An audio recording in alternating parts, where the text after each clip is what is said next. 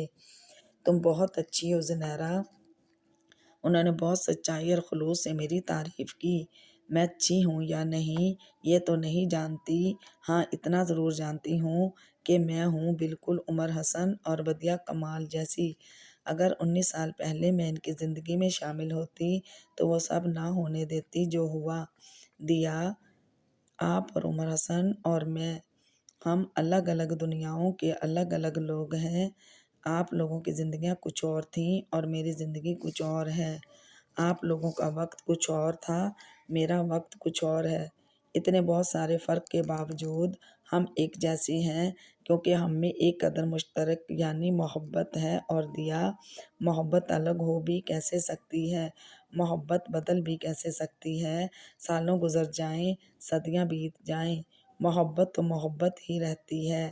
اس کا رنگ، روپ، شکل سب وہی رہتی ہیں۔ اور اب مکمل ہو رہی تھی میری کہانی۔ یہ میری کہانی کا آخری منظر تھا، میرے ناول کا آخری سین، میری کہانی کا وہ اختتام کہ اس کے سوا کچھ اور اختتام ہوتا تو میں زندگی میں دوبارہ کبھی لکھ نہ پاتی۔ اس بار میں اپنی کہانی کے خوشگوار انجام کو تصور کی آنکھ سے نہیں بلکہ حقیقت میں دیکھ رہی تھی۔ میں خود اس آخری منظر کا ایک حصہ تھی۔ کتنی دلچسپ اور ناقابل یقین سی صورتحال ہے نا یہ! میں اپنے کمرے میں رائٹنگ ٹیبل کے آگے بیٹھی اس منظر کو کاغذ پر نہیں لکھ رہی تھی بلکہ اسے اپنی آنکھوں کے سامنے ہوتا ہوا دیکھ رہی تھی۔ خود اس میں شامل ہوں۔ یہ سعادت علی خان کا گھر تھا، عمر حسن اور بدیعہ کمال کے ابا میاں کا گھر۔ یہ گھر میری کہانی میں مرکزی اہمیت کا حامل تھا اور یہیں پر میری کہانی کا خوشگوار اور میرا من چاہا انجام ہو رہا تھا۔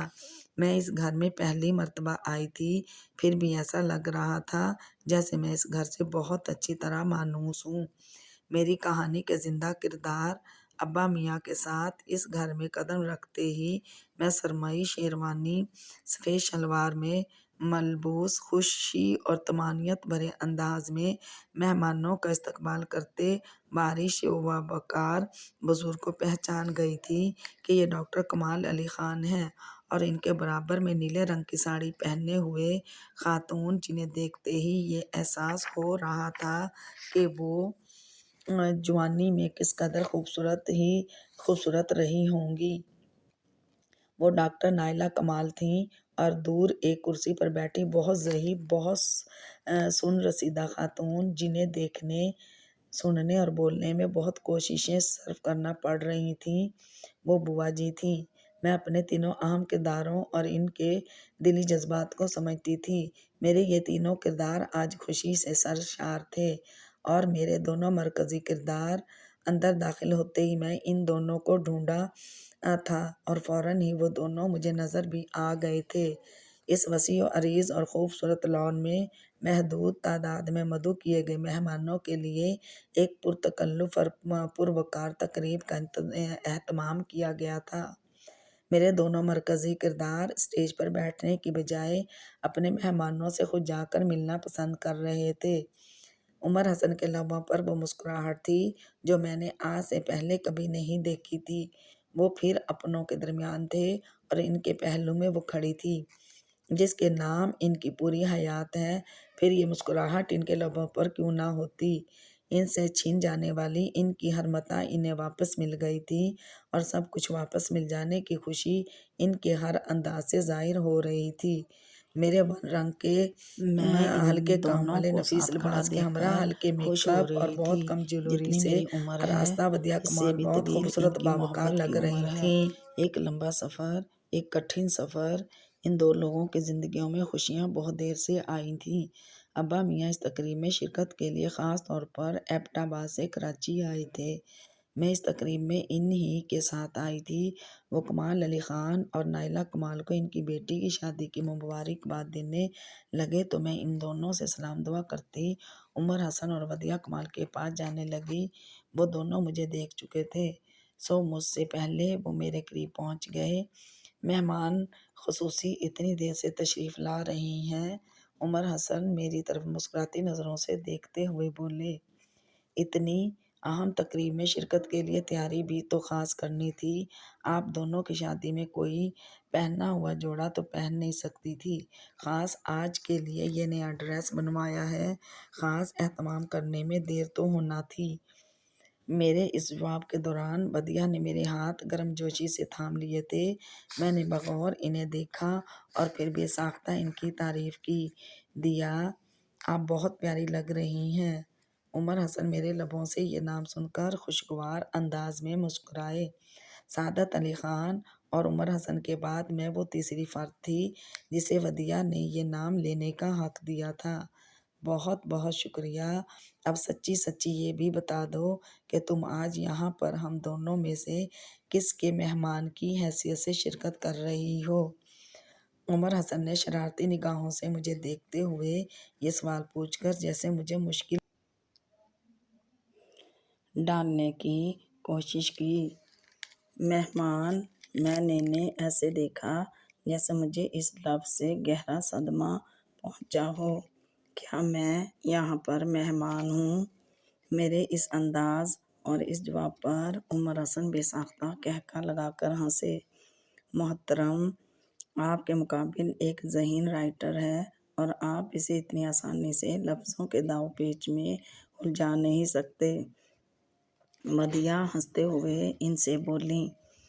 ویسے مذاق برطرف، تم در حقیقت یہاں پر مہمان نہیں ہو جس کے سبب آج یہاں پر یہ سب ہنگامہ وہ مہمان ہو بھی کیوں کر سکتی ہے۔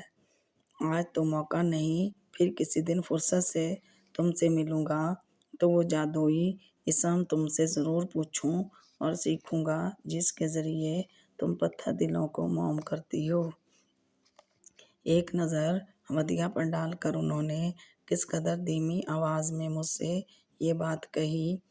ودیعہ نے سب کچھ سن لیا تھا اور اب وہ مصنوعی خفگی سے انہیں گھور بھی رہی تھیں۔ میں مسکراتے ہوئے ان دونوں کی طرف دیکھ رہی تھی۔ میں کراچی آ کر ودیعہ سے ملی تھی۔ اس ملاقات میں نے عمر حسن کی وکالت کرتے ودیعہ سے کچھ نہ کچھ کہا بھی ضرور تھا۔ اس سے ہٹ کر دوسری کوئی بات نہ میں نے انہیں کبھی بتانی تھی اور نہ ہی ودیعہ نے۔ ودیعہ مسودہ ضائع کر چکی تھیں اور وہ اب زندگی بھر کے لیے ایک راز کی طرح میرے اور ودیعہ کے سینوں میں محفوظ رہنا تھا۔ عمر حسن کو ریدتے ہوئے ہماری اس ملاقات کی تفصیلات جاننا چاہتے تھے۔ میں نے ودیعہ سے ایسا کیا کہا جو وہ اپنے پچھلے ہر فیصلے سے تائب ہو گئیں۔ وہ معلوم کرنے کی کتنی بھی کوشش کرتے مگر ہم دونوں سے کچھ بھی اگلوا نہیں سکتے تھے۔ 21 سالوں تک آپ دونوں کی منگنی رہی ہے۔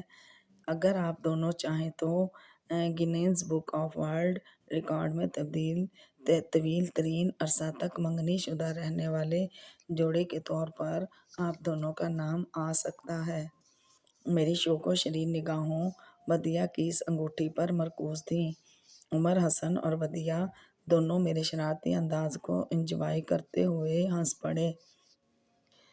آپ کے لکھنے کی وجہ پھر سے آپ کی زندگی میں آ گئی ہے۔ اب تو آپ لکھا کریں گے نا؟ بالکل لکھیں گے۔ اب یہ لکھنا چھوڑ کر تو دکھائیں، تم اور میں مل کر ان کا حشر نشر کر دیں گے۔ اگر اس نے لکھنا چھوڑنے کی بات بھی کی ہو تو ان سے پہلے ودیعہ نے مجھے جواب دیا۔ وعدہ کریں آپ سال میں ایک ناول ہر حال میں لکھیں گے۔ ودیعہ کے جواب کے بعد انہوں نے مجھے سر اسبات میں لا کر اپنے لکھنے کا یقین دلا دیا تھا۔ وعدہ؟ بالکل پکا وعدہ۔ سال میں ایک یا دو ناولز لکھا کروں گا۔ میرے بچوں جیسی ضدی انداز پر انہوں نے زیر لب مسکرا کر مجھے یقین دہانی کرائی۔ اور آپ کی اگلی کتاب کا انتصاب کس کے نام ہوگا؟ مجھے پتہ ہے آپ محبت کے لیے لکھتے ہیں، مگر اگلا انتخاب ہونا کسی اور کے نام چاہیے۔ میں نے کسی پر خاص زور دیتے ہوئے کہا، میری اگلی کتاب کا انتخاب اس لڑکی کے نام ہوگا جو محبتوں کی قدر کرنا جانتی ہو، جو محبت کرنے والوں کو عزیز تر رکھتی ہے، اور جو پتہ نہیں اب تک کہاں چھپی ہوئی تھی کہ ہمیں اتنی دیر سے ملی ہے۔ جانتی ہو اس لڑکی کا نام؟ متبسم نگاہوں سے مجھے دیکھتے ہوئے انہوں نے پوچھا۔ میں نے نفی میں یوں سر ہلایا جیسے مجھے واقعی نہیں معلوم۔ زنیرہ عباس، اور زندگی سے بس یہی گلہ ہے مجھے کہ وہ بہت دیر سے ملی ہے مجھے۔ انہوں نے اچھے خاصے خوبصورت مصرعے کا نشر کرتے شوخی اور پرجستگی سے کہا۔ میں کھلکھلا کر ہنس پڑی۔ عمر حسن اور ودیعہ کمال دونوں بے تحاشا خوش تھے، دونوں بے تحاشا ہنس رہے تھے، اور انہیں خود دیکھ کر میں بھی خوشی سے سرشار تھی۔ اور میں اپنی کہانی کے آخری منظر سے نکل آئی تھی۔ مانی مجھے اور ابا میاں کو واپسی میں لینے آیا تھا، اور اب ہم اسی کے ساتھ گاڑی میں گھر واپس جا رہے تھے۔ ابا میاں مانی کے برابر اگلی نشست پر اور میں پیچھے بیٹھی تھی۔ ہو گئی بجو آپ کے فیورٹ رائٹر کی شادی؟ میں نے مسکرا کر سر اقرار میں ہلا دیا، جبکہ ابا میاں مانی کو تقریب کی تمام تر تفصیلات بتانے اور ودیعہ کمال کی فیملی کی تعریفیں کرنے میں مصروف ہو گئے۔ میں نے خاموشی سے اپنا رخ کھڑکی کی طرف کر لیا۔ رات کا وقت تھا، سڑک پر اندھیرا، گاڑی میں بھی اندھیرا، مگر میں پھر بھی احتیاطاً ان دونوں سے اپنا چہرہ چھپا کر اسے کھڑکی کی طرف ہی رکھنا چاہتی تھی۔ ان دونوں میں سے کسی ایک نے بھی میری آنکھوں میں آنسو دیکھ لیے تو بہت حیران ہوتے اور شاید کچھ پریشان بھی۔ میں انہیں یہ سمجھا ہی نہیں پاؤں گی کہ یہ آنسو خوشی کے آنسو ہیں جو منظر ابھی ابھی دیکھ کر آ رہی ہوں۔ یہ اسی منظر کی سرشاری اور خوشی کے آنسو ہیں۔ یہ منظر میری کہانی کا وہ آخری منظر تھا جس کی تمنا میں میں نے یہ کہانی لکھی تھی، اور اس منظر کی یہ سرشاری اور یہ خوشی عمر بھر میرے ساتھ رہے گی۔ میرا رائٹنگ کیریئر کتنی دور تک جانے والا ہے میں نہیں جانتی۔ ہو سکتا ہے میں زندگی بھر لکھتی رہوں، ہو سکتا ہے میں چند سالوں بعد لکھنا چھوڑ دوں۔ اگر میں یہ فرض کر لوں کہ اپنی زندگی کے آخری حصے تک لکھتی رہوں گی، تب بھی اگر اس طویل عمر کے آخری ایام میں زندگی بھر بہت لکھا، آپ کی تحریروں کو لوگ بہت پسند بھی کرتے ہیں، خود آپ کو اپنی کون سی تحریر سب سے زیادہ محبوب ہے؟ وہ کون سی تحریر ہے جو دل کے سب سے زیادہ قریب ہے؟ تو میں اس پوچھنے والے کو لمحہ بھر سوچے بغیر یہی کہوں گی، مجھے میری وہ تحریر سب سے زیادہ محبوب ہے، سب سے بڑھ کر عزیز ہے، میرے دل کے سب سے زیادہ قریب ہے، جس کا ہر لفظ میں نے اپنے دل سے لکھا ہے، اپنے دل کی گہرائیوں سے لکھا، صرف کسی کی زندگی بدلنے کے لیے لکھا، فقط ایک فرد کے لیے لکھا۔ اس ایک فرد کے سوا اس تحریر کا کوئی قاری نہیں، اور جو کبھی کہیں چھپی نہیں۔ ویورز، دل سے نکلے ہیں جو لفظ کے ناول کی آج آخری اور 12ویں قسط تھی۔ دل سے نکلے ہیں جو لفظ کا اختتام پذیر ہوا، اور میں منتظر رہوں گی۔ کمنٹس کیجیے گا اور اس ناول کے بارے میں اپنی رائے دیجیے گا۔ میں تب تک آپ سے اجازت چاہوں گی۔ خدا حافظ، فی امان اللہ۔